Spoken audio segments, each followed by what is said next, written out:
Olá, amigos do Logos Apologética, tudo bem? Aqui é o Emerson e neste vídeo de hoje nós vamos falar aqui, sobre evidências arqueológicas da Bíblia, certo? Na Bíblia. Pessoal, desde já peço para que vocês já sentem um like aí, curtam o vídeo, inscrevam-se no canal quem não é inscrito, tá bom? Divulguem esse vídeo em seus grupos, inscrevam-se nos meus outros canais, que eu tenho outros canais aqui, canal de desenho, de saúde, tá? De dicas aí, tudo de empreendedorismo. Peço que vocês se inscrevam, o link está aqui no card, tá bom?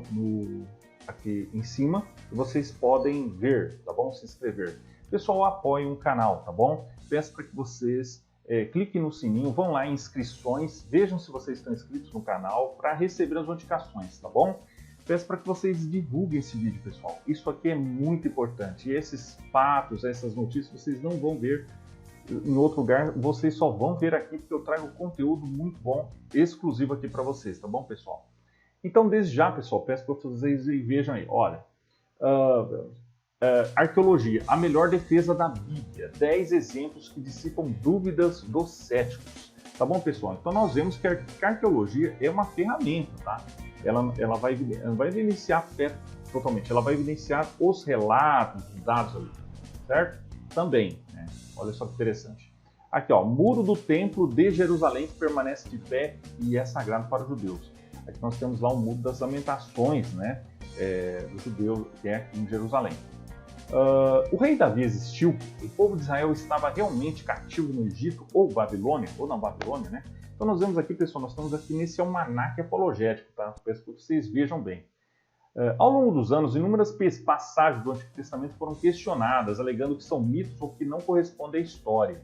Então, vocês vejam aí esses vídeos aí de desinformados, passando desinformações aí, né, antirreligiosas, miticistas, ateus, ateístas, pessoas que ficam falando que a Bíblia é cópia de mitos babilônicos, mitos gregos, né?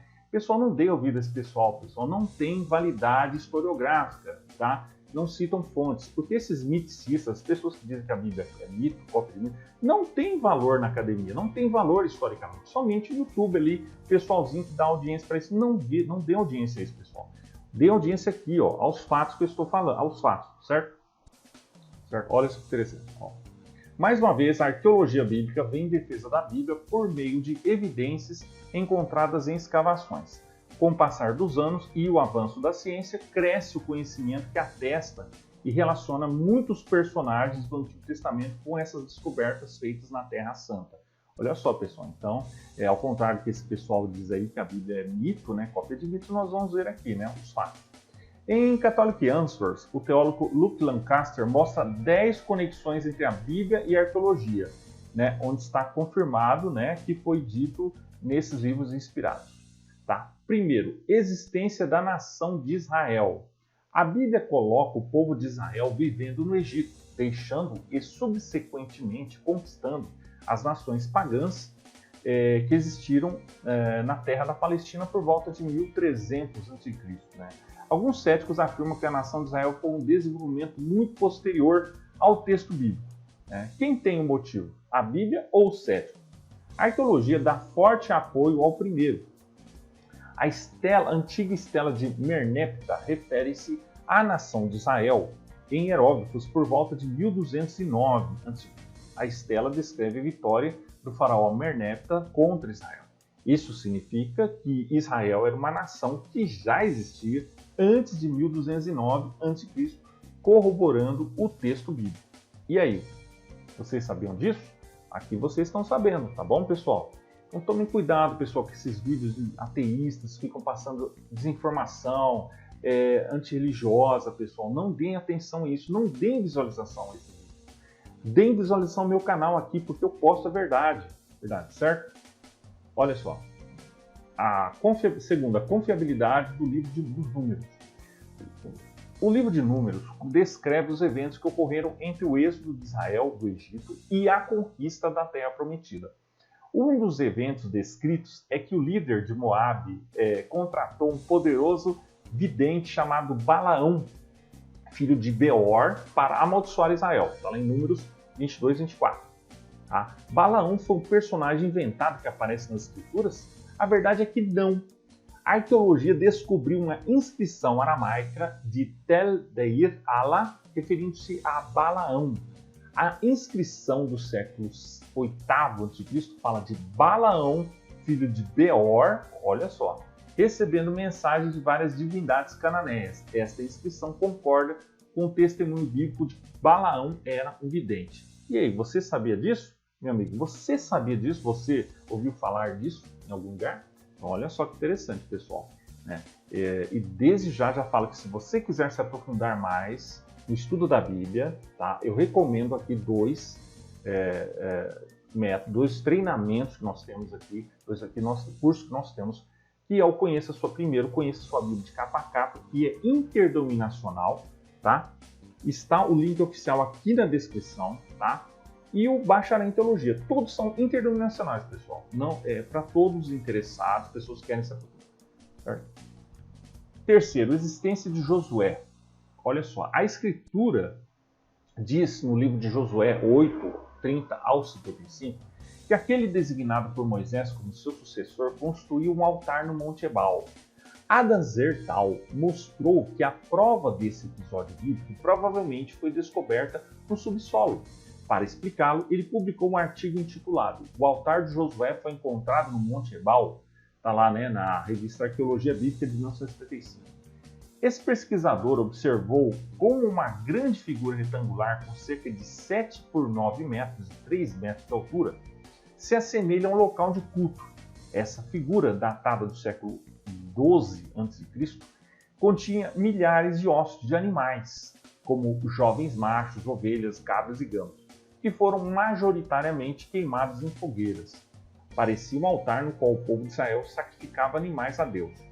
Provan, Long e Longman III dizem que Zertal e sua equipe começaram a verificar as inscrições dos altares na Bíblia, por exemplo, Êxodo 27:8 e na Mishnah, e ficaram surpresos com quão bem essas descrições combinavam, não apenas com as características básicas da estrutura, né, mas também com muitas das suas características particulares.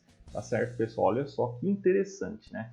E também, pessoal, tem outra coisa para falar para vocês. Se vocês apoiarem meu canal aqui, se vocês chamarem inscritos, curtirem, tiverem muitas visualizações, eu tenho livros, pessoal, que ninguém tem. Eu tenho livros na minha biblioteca que não tem isso. E eu posso aqui narrar para vocês, tá? Livros exclusivos, tá bom?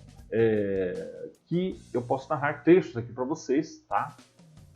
Como AudioTube e tal. E se vocês quiserem, deixa aqui nos comentários. Bom, pessoal, olha só, interessante, pessoal, a existência do rei Davi. Olha aqui, a estátua do rei Davi localizada em Jerusalém, bem em frente ao cenáculo, tá? A existência do rei Davi, tá? É engraçado esse pessoal aí, tem uma pessoa que fica falando que a Bíblia ali, os personagens da Bíblia são cópia de mitos, né, greco-romanos, babilônicos, não sei o quê. Engraçado que você não vê historiador, estudioso sério falando isso, só esses vídeos aí. Então, pessoal, tome cuidado, pessoal. Vão às fontes, eu deixo fontes aqui, tá bom? A Bíblia conta em detalhes como Davi veio a ser coroado rei de Israel. A história de sua vitória contra Golias é uma das mais conhecidas em toda a Escritura. De Davi veio uma longa linhagem de reis davídicos, que as Escrituras atestam nos livros de Reis e Crônicas. Já foi até sugerido que o rei Davi de Israel era simplesmente uma lenda, mas isso já é impossível, porque uma inscrição do final de 800 a.C. foi descoberta em Tel Dan que o cita. Dentro da inscrição, um rei aramaico conta que matou várias pessoas, uma das quais é um rei da casa de Davi, aparentando, né? Aparentemente, a dinastia davídica descrita nas escrituras era conhecida em todo o Antigo Oriente Próximo. Isso valida os textos bíblicos. Olha só que interessante, pessoal, muito interessante, né? Pessoal, outra coisa que eu quero falar para vocês também, tudo que vocês forem comprar na Amazon, não só livros, tá? Qualquer coisa, tudo, celulares, qualquer coisa, o link oficial da minha loja está aqui na descrição. E comprando o meu link, que também tem desconto, vocês apoiam o meu trabalho. Pessoal, eu tenho que parar para pesquisar, fazer vídeo dá trabalho. Eu tenho que parar para pesquisar, eu tenho que fazer um vídeo bom, editar. Peço o apoio de vocês, pessoal. Se vocês querem ver aqui mais vídeos, se vocês querem que eu traga mais conteúdo aqui, por favor, apoiem meu canal, tá? Apoiem os meus outros canais aí. Tá bom, pessoal? A existência do rei Jeú, olha só que interessante, o rei Jeú. A inscrição do templo de Tel Dan fala da linhagem ou casa de Davi e não está sozinho. O rei Jeú, descrito no segundo livro de Reis, capítulo 9, é mencionado em outra peça da arqueologia. O obelisco negro de Shalmaneser III é um pedaço de calcário que se refere ao rei assírio subjugando várias nações sob ele. O rei Jeú aparece no obelisco prestando homenagem ao rei assírio Shalmaneser III. Datado de 858 a 824 a.C., especifica Jeú, filho de Onri, né? Indicando que as escrituras se baseiam em figuras históricas reais e não em meros mitos, certo? Sexto, existência do rei Onri. A Bíblia descreve o rei Onri de Israel travando uma guerra contra o vizinho de Israel, Moabe, no segundo livro dos Reis, número 3.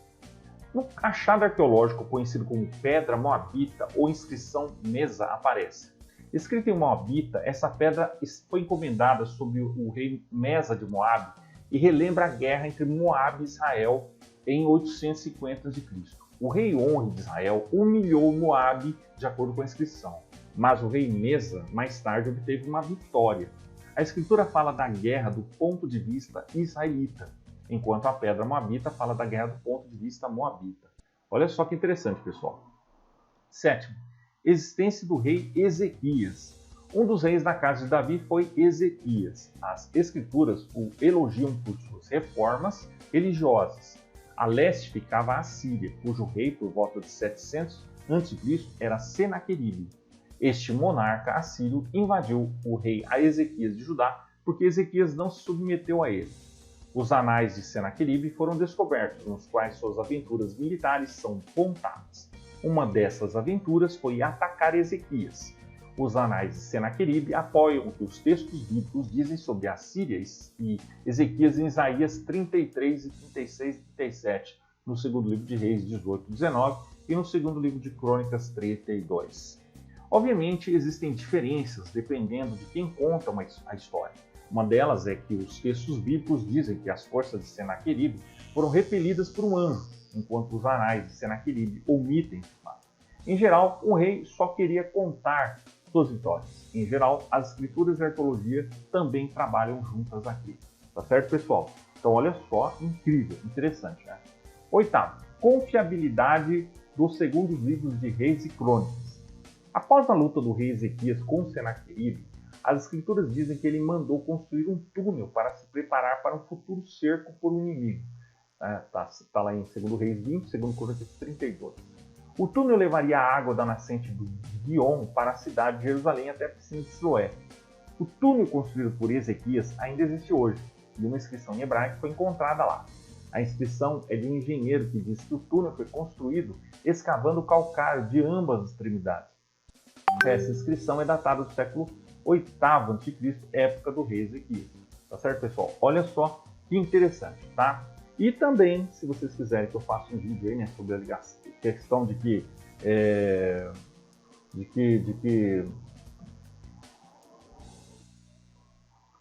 se vocês querem, pessoal, se vocês quiserem que eu grave vídeo sobre responder essa alegação de que Rainha Esther cópia de mitos, né, mitos babilônicos, tá, pessoal? Então vocês deixem aqui nos comentários, tá bom, pessoal? Eu já respondi recentemente aí, tanto artigo no Logos, né, sobre essa alegação, né, de que a Rainha Esther vem da Babilônia. Então vocês deixem aqui nos comentários, tá bom, pessoal?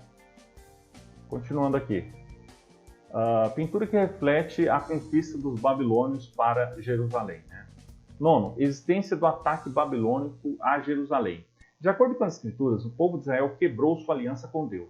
Uma das maldições para quebrar essa aliança foi o exílio da terra. Isso é contado em Reis, Crônicas e Jeremias.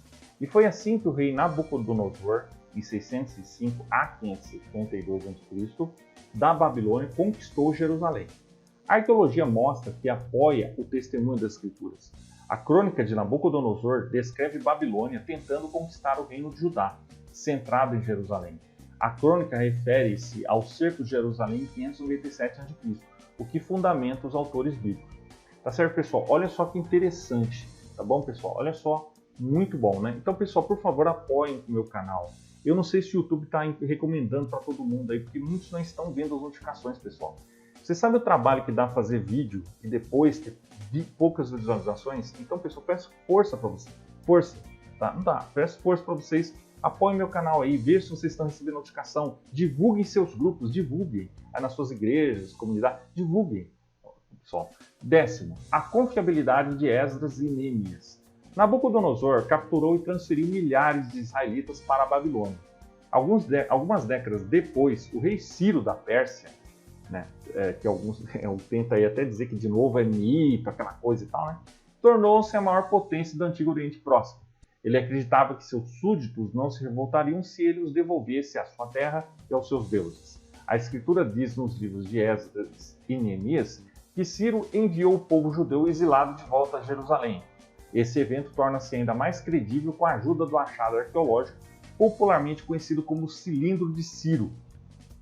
Tá? Esse documento, cuneiforme cilíndrico, descreve as políticas de tolerância religiosa do rei Ciro da Pérsia em relação a várias nações. O Ciro de Cilindro age de forma semelhante ao Ciro das Escrituras. O rei Ciro não apenas ajudou os judeus, mas também ajudou outras nações exiladas. Tá bom, pessoal? Olha só que interessante. Essa é uma parte que eu vou falar aqui, porque esse vídeo vai ficar bem legal. Vou dar um aulão aqui de evidências arqueológicas bíblicas, tá? Que vocês não vão ver em lugar. E vocês estão vendo aqui que interessante, né, pessoal? Todas essas evidências aqui. Né? E vocês podem ver muito mais, fazer um estudo muito mais profundo nos cursos que eu dou aqui na descrição. Vocês podem fazer a interpretação bíblica de Gênesis e Apocalipse, que eu recomendo, é excelente também. Né? Então, por favor, pessoal, deem apoio aqui, conheçam, se aprofundem mais no estudo, tá bom, pessoal? Não sejam enganados por esses ateístas e céticos que passam desinformação, tá? Eu dou aqui a informação correta, tá certo? Arqueológica, historiográfica, tá bom, pessoal? E comentem o que vocês querem ver, tá bom? Quais são suas dúvidas, quais são suas dificuldades quando se trata de estudar a Bíblia, teologia, qualquer coisa, deixem aqui suas dúvidas. Se vocês querem que eu veja aqui também vídeos de ciência ou vídeos de mensagem, pregação, deixem aqui nos comentários, tá bom, pessoal? E olha só, pessoal, estou aqui com outra parte muito interessante, né? Esse vídeo é muito legal, da arqueologia bíblica, né? A arqueologia apoia a Bíblia, e vou trazer aqui mais evidências, tá certo, pessoal? Olha só que interessante, né? A maioria das pessoas, incluindo alguns cristãos, concorda que a Bíblia é um livro apenas para religiosos e pensa que sua história não é confiável. Muitos arqueólogos modernos não acham que a arqueologia comprove a Bíblia. E temos lá o caso daquela, a Bíblia Desenterrada, aquele livro lá, né, tal. Eles dizem que isso refuta a Bíblia. Na verdade, a maioria das universidades que oferecem graduação em arqueologia são formadas por arqueólogos que não acreditam na Bíblia. Existe evidência arqueológica para apoiar a autenticidade da Bíblia? Existem escavações arqueológicas reais que desenterraram artefatos relevantes para as histórias registradas na Bíblia? Neste breve estudo, examinaremos 10 importantes, né, olha, além daquelas lá, importantes descobertas arqueológicas nos últimos anos que apoiam a historicidade da Bíblia. Olha só, pessoal, que interessante. Amuletos Ketef Hinnom. Em 1979, 2 pergaminhos de prata usados como amuletos foram encontrados em uma tumba em Ketef Hinnom, com vista para o Vale do Hinnom, onde foram encontrados por volta do século VII a.C. O delicado processo de desenrolar os pergaminhos enquanto se desenvolve o método que os impediria de desintegrar levou 3 anos. Por mais breves que sejam, os amuletos são os textos sobreviventes mais antigos da Bíblia hebraica. Ao desenrolar os amuletos, os arqueólogos bíblicos encontraram 2 inscrições significativas. Uma delas é a bênção de um sacerdote do templo do livro de Números. O Senhor te abençoe e te proteja. O Senhor faça resplandecer o seu rosto sobre ti e tenha misericórdia de ti. O Senhor sobre ti levante o seu rosto e te dê a paz. Número 6, 24 e 26. O outro é o tetagrama YHWH, o nome do Senhor. do qual temos aqui em português, Jeová, Yahvé. Os amuletos antecedem os manuscritos do Mar Morto em 500 anos e são o exemplo mais antigo conhecido do nome do Senhor por escrito. Muito interessante, né, pessoal? Olha só que interessante. O ossuário de Caifás. Em novembro de 1990, arqueólogos israelenses descobriram o túmulo da família de Caifás, o sumo sacerdote judeu que presidiu o julgamento de Jesus e o entregou aos romanos para ser crucificado. Os arqueólogos descobriram a caixa funerária por acidente, quando trabalhadores que estavam abrindo uma estrada na Floresta da Paz de Jerusalém tropeçaram em um cemitério incomumente grande.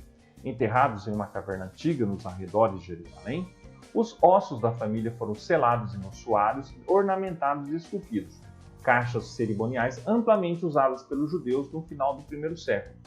A escrita ao lado é o equivalente a seu apelido.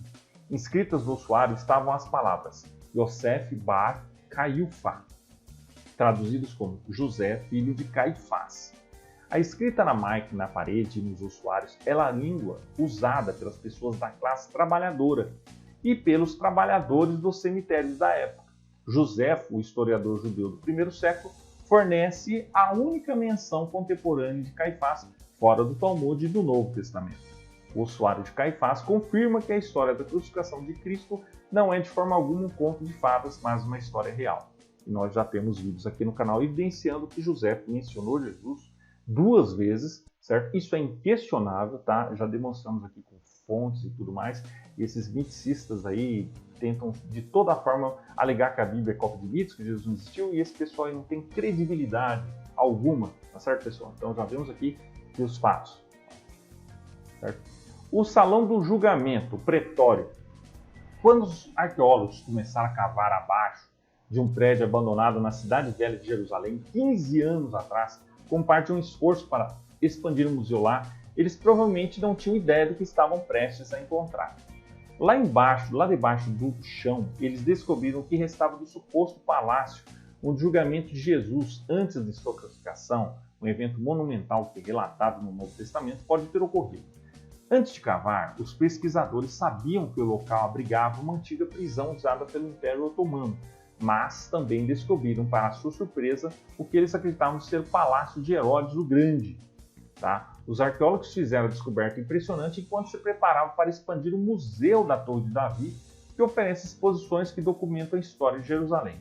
O Palácio de Herodes foi encontrado pelos arqueólogos no distrito de Jerusalém 15 anos atrás sob um prédio abandonado, localizado ao lado do Museu da Torre de Davi, na cidade velha de Jerusalém. O edifício estava sendo escavado como parte dos planos para expandir o Museu da Torre de Davi. Abaixo dela foi descoberta uma antiga prisão que estava em uso quando a área estava sob controle dos turcos otomanos e britânicos antes da criação de Israel. Lembrando, pessoal, que vocês podem aprender também sobre arqueologia bíblica, mais ainda no curso Bacharel em Teologia, que está aqui na descrição, tá bom, pessoal? Somente o link oficial aqui na descrição, tá bom? Ao descascar as camadas da prisão, os arqueólogos descobriram bacias de tingimento de tecidos que datam das cruzadas, juntamente com paredes, fundações e um sistema de esgoto subterrâneo, possivelmente pertencente ao enorme palácio construído por Herodes o Grande. Enquanto continuava seu trabalho, eles descobriram que agora se acredita serem os restos do enorme palácio de Herodes, incluindo suas paredes e sistemas de esgoto. É geralmente aceito que o palácio de Herodes estava localizado no oeste, no lado oeste da velha Jerusalém, colocando perto do Museu da Torre de Davi.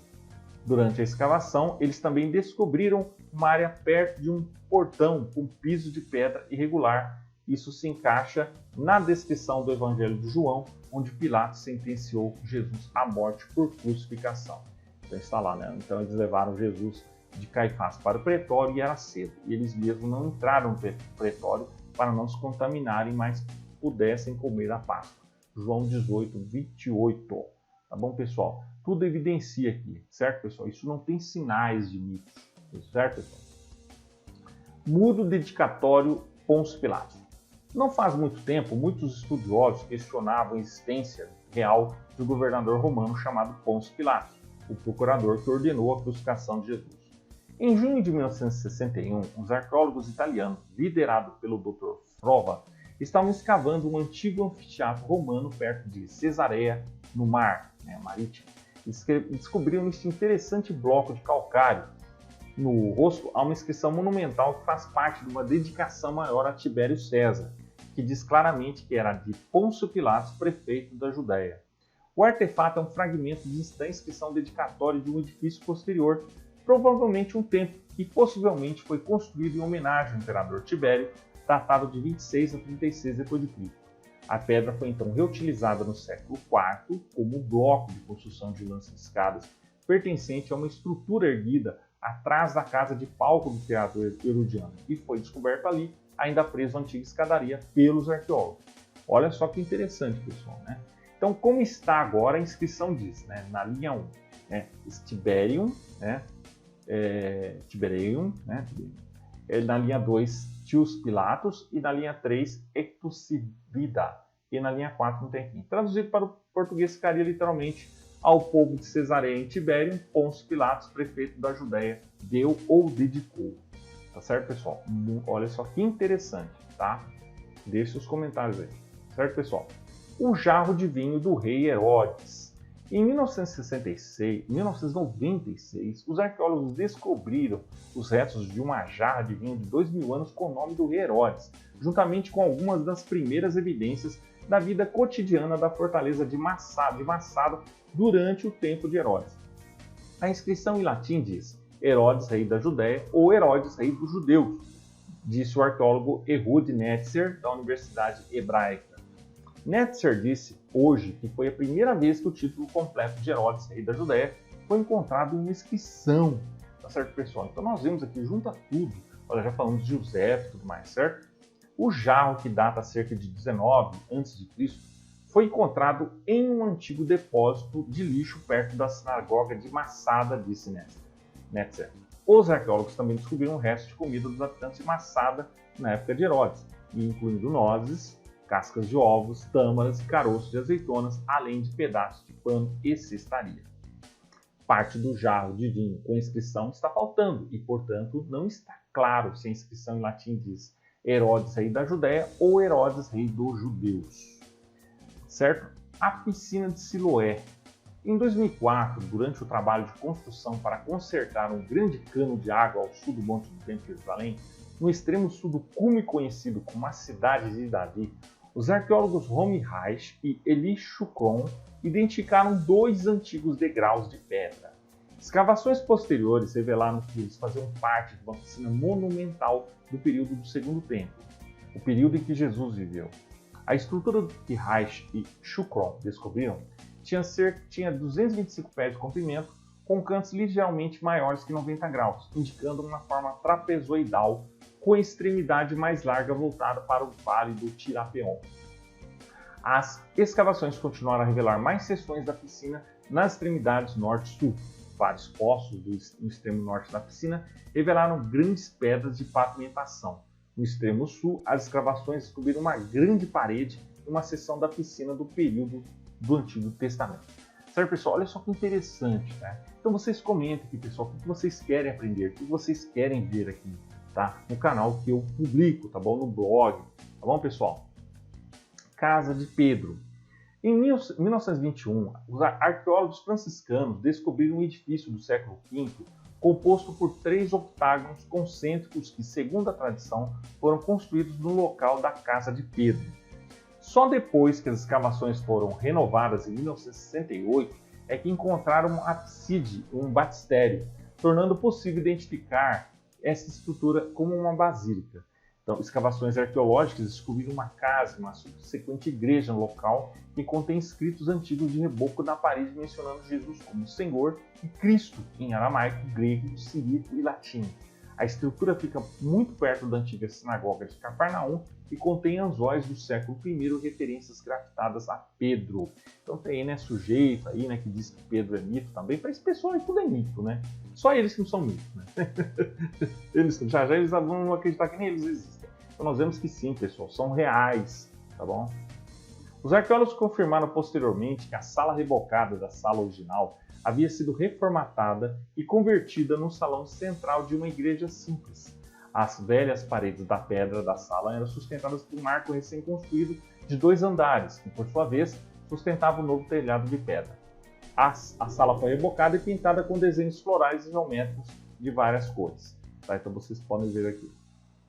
Cilindro de Nabonido. O rei Nabonido da Babilônia deixou um magnífico cilindro cuneiforme, letras em forma de punho escritas em um cilindro de argila, mencionando o nome de seu filho mais velho, Belsazar. Os críticos da Bíblia afirmaram por muitos anos que o relato no livro de Daniel estava errado. Eles disseram que Belsazar nunca foi rei da Babilônia, na Babilônia, e que Nabonido não era seu pai. A descoberta desse cilindro mostrou claramente que os estudiosos estavam completamente errados. De fato, agora podemos entender o significado de Daniel 5,16 com mais precisão, onde diz: agora, se você puder ler a escritura e me fazer saber sua interpretação, você será vestido de púrpura e terá uma corrente de ouro em volta do pescoço e será o terceiro governante do reino. Tá bom, pessoal? Olha só que interessante, personagens reais, certo?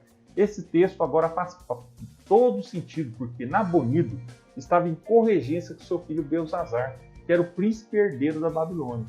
Isso faria de Daniel o terceiro governante do reino. Tá? Olha só que interessante, né? A casa de Davi. Em 1993, arqueólogos escavando em Tel Dan, na Galileia, no norte de Israel, encontraram um fragmento de uma inscrição em pedra que se refere claramente à casa de Davi e identifica Davi como rei de Israel. Esta é a primeira inscrição fora da Bíblia que confirma a afirmação da Bíblia de que Davi era o rei de Israel no 9º século a.C. Muitos críticos da Bíblia que rejeitaram o rei Davi como mito ficaram chateados ao descobrir que sua posição não poderia ser mais defendida. Alguns críticos sugeriram que o fragmento era uma falsa, né? No verão seguinte foram encontrados 2 fragmentos adicionais de inscrição original que forneceram aos estudiosos toda a inscrição, confirmando que ela se referia a Davi como rei de Israel. Além disso, outro estudioso, André Lemaire, do Collège de France, descobriu outros, no século, inscrição em pedra criada pelo rei Mesa de Moabe, que também se referia à casa de Davi.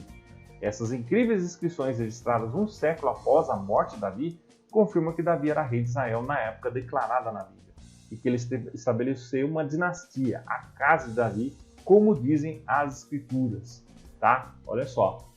Uma inscrição em pedra no Egito confirma que Israel foi estabelecido como nação em Canaã séculos antes do reinado do rei Davi, assim como a Bíblia afirma. A estela de Merneptah, que nós já falamos, é uma inscrição de pedra de 7,5 pés de altura, descoberta no templo do faraó Merneptah em Tebas. Tá? Então, os estudiosos determinaram que o faraó Merneptah governou o Egito de 1913 a 1203 a.C. e confirmaram que ele lançou uma invasão na área da atual Cisjordânia em Canaã, derrotando os habitantes judeus da terra. A segunda linha da parte inferior dessas inscrições ostenta: Israel está devastado, sua semente não existe. Aqui está. Os pergaminhos do Mar Morto.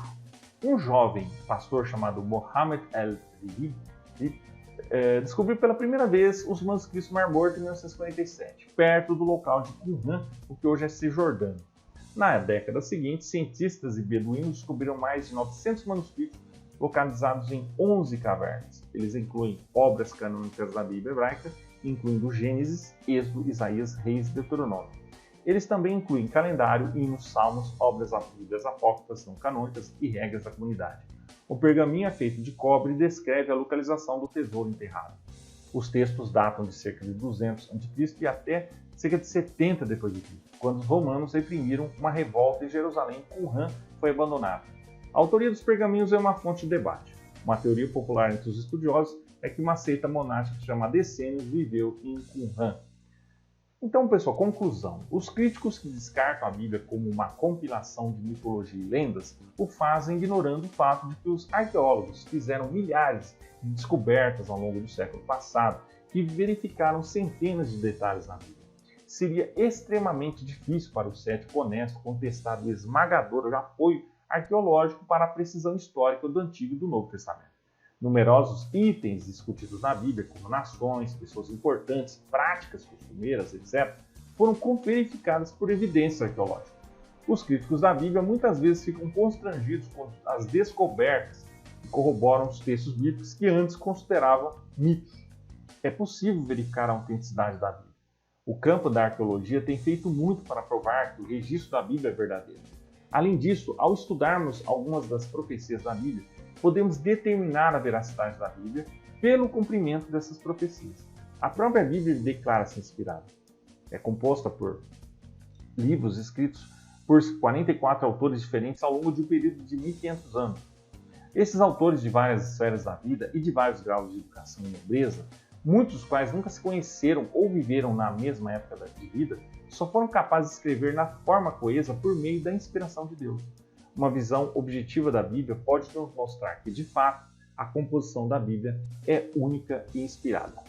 E aqui eu termino com uma citação do Dr. Nelson Gluck, que diz: pode-se afirmar categoricamente que nenhuma descoberta arqueológica jamais contestou uma referência bíblica. Dezenas de descobertas arqueológicas foram feitas que confirmam, em linhas gerais ou detalhes exatos, as declarações históricas da Bíblia. E da mesma forma, a avaliação adequada da descrição bíblica muitas vezes levou a descobertas surpreendentes. Tá bom, pessoal? Então é isso aí. Se vocês querem que eu faça mais vídeos assim, comentem aqui. Tá bom, pessoal? É isso aí. Um abraço e até mais.